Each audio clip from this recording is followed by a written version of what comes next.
भगवान के मंदिर की सेवा पूजा कर रहे हैं। श्रुतिम चकाराच्युत सत्कथोदये, कानों से भगवान की कथा सुन करके देखो, वाणी से भगवान के गुण गा रहे, हाथों से सेवा पूजा कर रहे, कानों से भगवान की कथा सुना, और आंखों से कैसे भक्ति करोगे।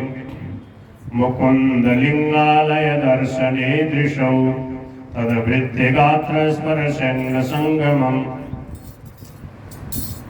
भगवान के ठाकुर जी के दर्शन करने जाते, संतों के दर्शन करते और हृदय से संतों को हृदय लगाते, भक्तों को हृदय से लगाते, और घ्राणम सततपाद सरोज सौरभे, भगवान के चरणों में चली हुई तुलसी को, फूलों को सुगंध करके नासिका से भगवान की भक्ति करते, श्रीमंत तुलस्या, और रसना से बोले कि तदर्पिते, भगवान के अर्पण किए हुए प्रसाद को खाते नियम से कि और कहीं भी कुछ नहीं खाऊंगा, दुकान वगैरह में कहीं भी नहीं खाना, कोई भी अशुद्ध चीज नहीं, जो भगवान के भोग लगे भगवान के भोग लगा के प्रसाद पाना। ये क्या, रसना से भगवान की। रसना में दो है, एक तो वाणी और एक रसनेन्द्रिय, एक वागेंद्रिय। तो वाणी से भगवान के गुणगान करना, अपशब्द नहीं बोलना, भगवान का नाम कीर्तन भजन सत्संग करना, गाली गलौज नहीं करना, संयम करना वाणी का। और रसना से संसार के स्वाद नहीं लेना, भगवान के रस का, भगवान के प्रसाद का स्वाद लेना।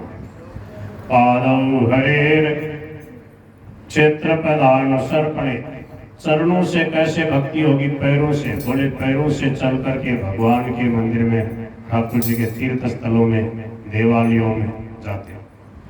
सिर से कैसे भक्ति होगी, बोले शिरो ऋषिकेश पदाभिवंदने, भगवान के चरणों में झुककर प्रणाम करते, संतों को प्रणाम करते। और मन से, कामना से कैसे भक्ति होगी, कामना क्या करें, बोले कामना यही करे कि प्रभु की भक्ति करता रहूं, प्रभु प्यारे लगते रहें।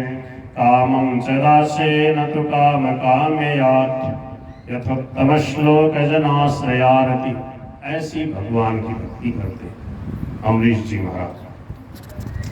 नारद जी महाराज आया करते थे, नारद जी आए और देखा, आहा कैसी भक्ति हो रही है, बहुत जोर का भगवान का भजन कीर्तन सत्संग हो रहा है। नारद जी महाराज जो थे वो घूमते रहते लोगों में। एक बार की बात है कि प्रयागराज का कुंभ लगा हुआ था, बहुत बड़े ऋषि मुनि महात्मा सब पधारे। तो वहां पर कहा कि भाई इस समय सबसे बड़े भक्त कौन है, सबसे बड़े धर्मात्मा कौन है।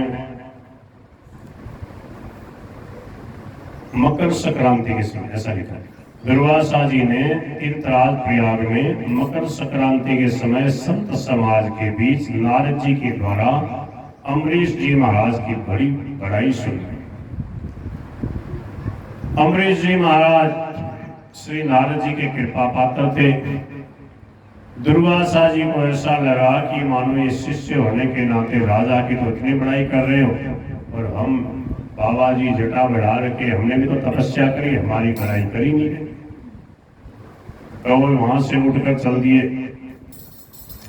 दुर्वासा जी जहां भी जाते वहीं महाराज अमरीश जी की प्रशंसा सुनने को मिलती। तब तो दुर्वासा जी के मन में राजा की भक्ति को देखने की इच्छा हुई, और फिर तो चली पड़े।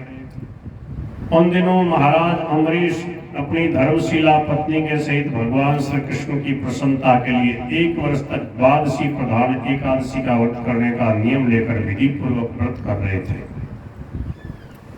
व्रत की समाप्ति पर कार्तिक के महीने में उन्होंने मथुरा में आकर के और नित्य यमुना स्नान करके भगवान श्री कृष्ण का बहुत विशेष महाअभिषेक किया, खूब भव्य पूजन किया।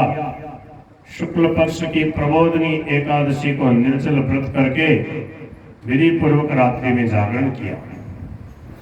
प्रातः काल द्वादशी के दिन स्नान और पूजन करके ब्राह्मणों को भोजन कराकर दान मान से संतुष्ट कर स्वयं भी ब्राह्मणों की आज्ञा लेकर के व्रत का पालन करने के लिए भोजन करने को बैठे ही थे कि शाप और वरदान देने में समर्थ श्री दुर्वासा जी महाराज उसी समय हजारों शिष्यों के साथ वहां पहुंचे। राजा अम्बरीश जी महाराज ने उठ करके उनका स्वागत सत्कार किया और कहा, प्रसाद खाइए, हे भगवान बड़ी कृपा करी, भोजन प्रसाद तैयार है। दुर्वासा जी ने स्वीकृति देकर के आवश्यक कृत्य करने के लिए यमुना जी के तट पे जाने के लिए कहा। ठीक है। द्वादशी की घड़ी अब बीती जा रही थी, केवल एक घड़ी भर शेष रह गया था समय। अब तो राजा घबराए कि क्या करें, समय पर अगर मैं पालना नहीं करता हूं तो व्रत खंडित होता है, अगर कुछ खा लेता हूं तो व्रत जो है पालना करता हूं तो ऋषि को जिमाए बिना कैसे जीऊं, बड़ी धर्म संकट की अवस्था। वशिष्ठ जी आदि धर्म निर्णायक ब्राह्मणों से पूछा, उन्होंने कहा कि चरणामृत ग्रहण कर लो। अम्बरीश जी महाराज ने चरणारविंदों का चिंतन करते हुए भगवान का चरणामृत पान कर लिया, प्रभु के चरण का स्मरण चिंतन करते हुए। और इतने में ही दुर्वासा जी आ गए, अपना अपमान समझकर राजा का अपराध मानकर कुपित हो गए।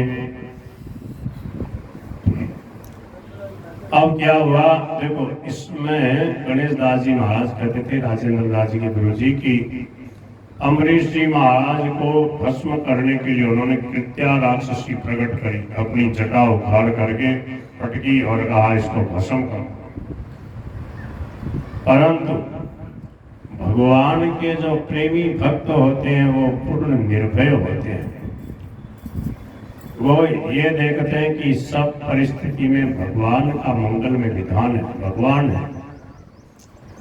इसलिए अम्बरीश जी महाराज एक कदम भी पीछे नहीं हटे और बड़े आनंद से मुस्कुराते हुए हाथ जोड़ करके प्रणाम करते हुए ऋषि दुर्वासा जी से विनय करते रहे।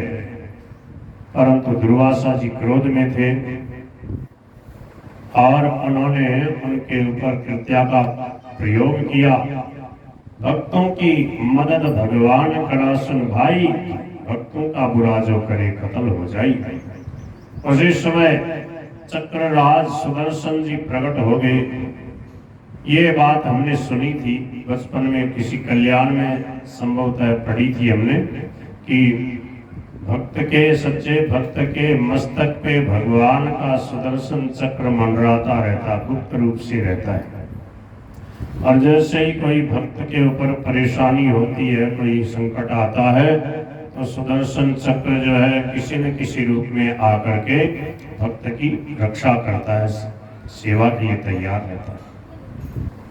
और कैसे भक्त की रक्षा करता है? जो केवल भगवान के आश्रित रहता है और जो खुद का बल दिखाने लगता है, खुद ही सड़कने लग जाए, तो फिर सुदर्शन चक्र कहते हैं ठीक है कर लो, अपना बल लगा लो। पूरा निर्बल हो जाता है साधक, निर्बलता का अनुभव करता है और अनाथनाथ दीनानाथ का स्मरण करता है। तो जहां भक्त ने अपने को अनाथ समझकर दीनानाथ का स्मरण किया, उसी समय भगवान का बल काम करता है। भगवान बस इतना ही चाहते हैं कि तुम पूर्ण मेरे पर आस्था करो और मेरे बल का भरोसा करो। भक्त कभी किसी का अनिष्ट नहीं चाहता और अपने स्वार्थ के लिए, अपनी रक्षा के लिए भी प्रार्थना नहीं करता। क्यों? उसको विश्वास है प्रहलाद जी को, अम्बरीश जी को, कि प्रभु जो करेंगे उसी में हमें आनंद है। हमारा जीने मरने से कोई मतलब नहीं, हमें तो भगवान के समर्पित होकर के रहना, उनकी आज्ञा में रहना, उनसे प्रेम करना। वो जैसे चाहे, जहाँ चाहे, जैसे करें, उनको पूरी छूट है। स्वामी शरणानंद जी महाराज कहते हैं, अगर आप भगवान से प्रेम करना चाहते हो, अगर प्रभु से प्रेम करना चाहते हो, तो प्रभु को पूरी छूट दे दो। प्रभु को छूट दे दो, प्रभु को पूरा अधिकार दे दो, तो भगवान का प्रेम प्रकट हो जाएगा।